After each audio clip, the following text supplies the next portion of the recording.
Taoiseach, I think it's important to take this opportunity to bring a bit of balance into the discussions around the visit of the US President and his wife, given the almost unprecedented slobbering over them that the nation has been exposed to over the last number of days. And it's really hard to know which is worse, whether it's the outpourings of the Obamas themselves or the sycophantic fawning over them by sections of the media and the political establishment. We've had separate and special news bulletins by the state broadcaster to tell us what Michelle Obama and her daughters had for lunch in Dublin, but very little questioning of the fact that she was having lunch with Mr. Tax Exile himself.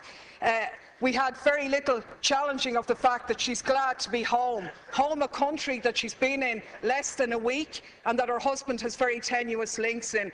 And of course, the biggest irony of all, the protestations of Obama himself in his speech to the children in Northern Ireland about peace, when he said, "Those who choose the path of peace, I promise you that the United States of America will support you every step of the way. We will be the wind at your back."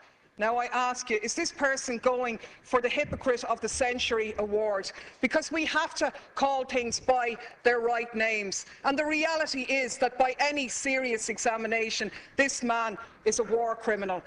He has just announced his decision to supply arms to the Syrian opposition, including the jihadists, fueling the destabilisation of that region and continuing to undermine secularism and knock back conditions for women.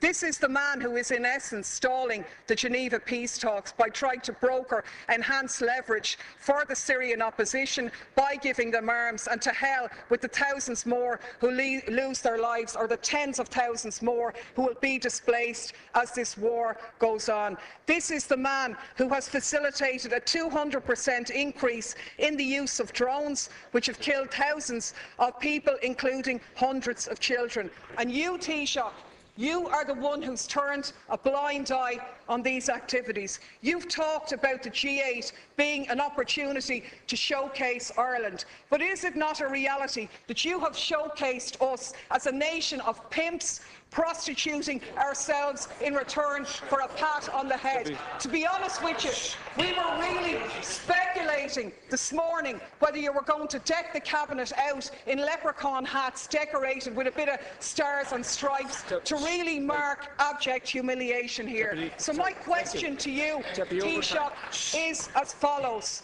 What steps are you going to take to follow in the correct statements and the correct decision of your colleague Taoiseach Eamon Gilmore, who voted against the lifting of the arms embargo in relation to Syria? What steps are you going to take to ensure that no weapons for Syria are going to go through Shannon in breach of our international laws on neutrality? What steps are you going to take to showcase this country not as a lapdog of US imperialism, but as an independent nation with an independent foreign policy which takes a lead in international diplomacy to outlaw the use of drones, the favourite method of extermination of your friend Mr. Obama? On the Taoiseach.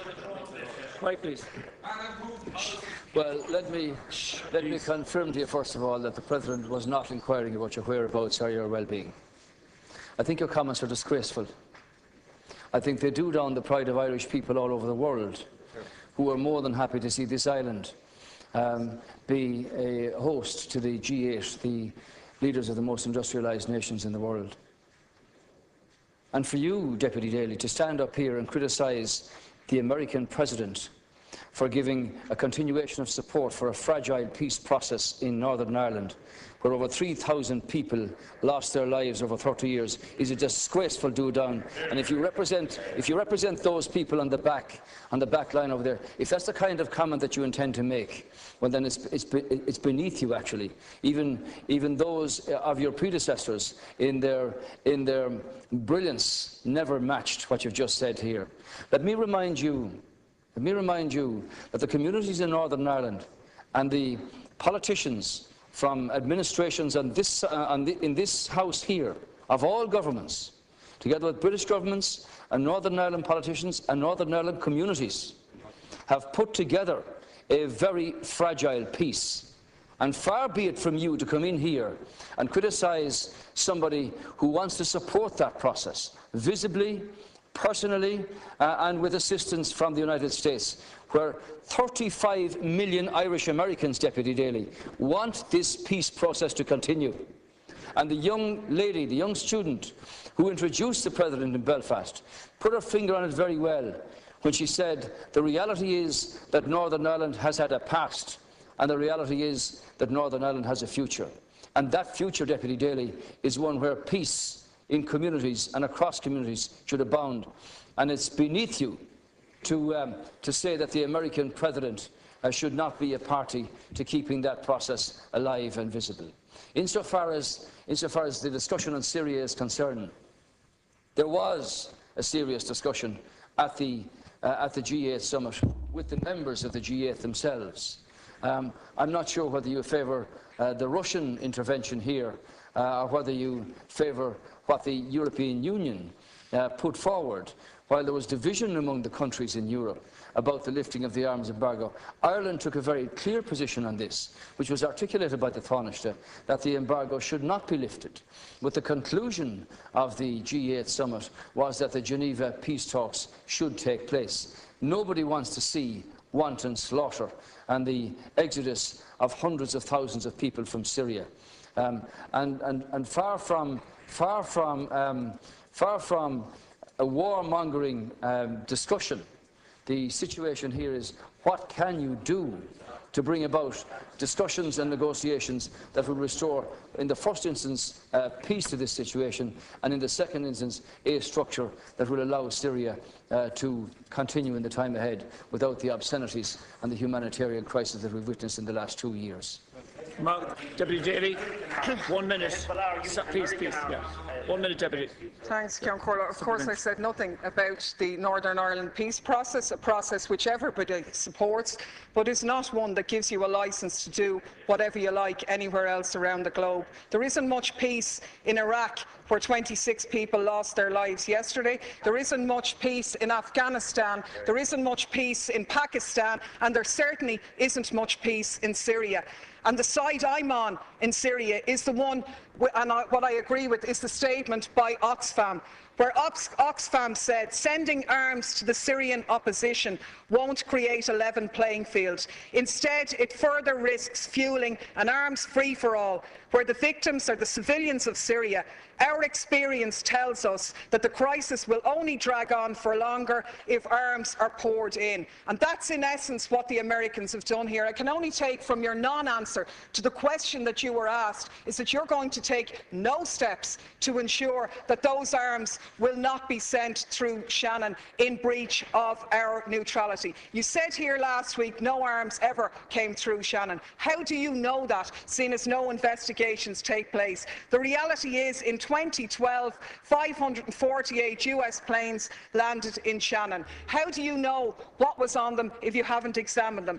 Your Minister for Transport revealed in a parliamentary question that 239 civilian planes landed in Shannon, where they sought permission because they were carrying munitions of war or dangerous goods on a civilian aircraft. What steps are you going to take to intervene in this situation? And the last point I'll make is that people in this country are very fond of our American brothers and sisters, and I think we stand far more shoulder to shoulder with them by making valid criticisms of their president, who has broken his election promises, rather than just pimping this nation as a tax haven for their corporations. I'm sure the Americans would far prefer if their multinationals paid their taxes at home rather than offshore here, so they could develop their health care, so they wouldn't be wasting money on arms being sent to slaughter people in other countries. Thank you, Deputy. Final reply, Taoiseach.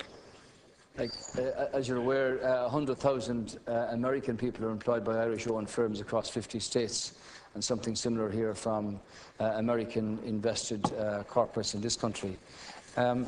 The American government, and I don't speak for them obviously, have taken the view in terms of withdrawal of their troops from Afghanistan and from Iraq.